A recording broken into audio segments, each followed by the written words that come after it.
واتل عليهم نبأ ابني آدم بالحق إذ قربا قربانا فتقبل من أحدهما ولم يتقبل من الآخر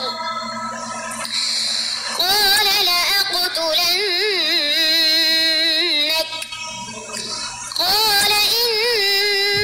إنما يتقبل الله من المتقين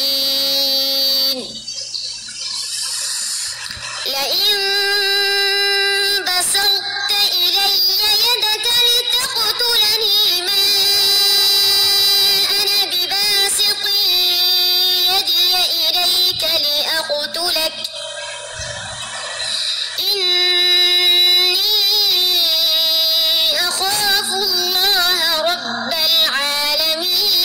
العالمين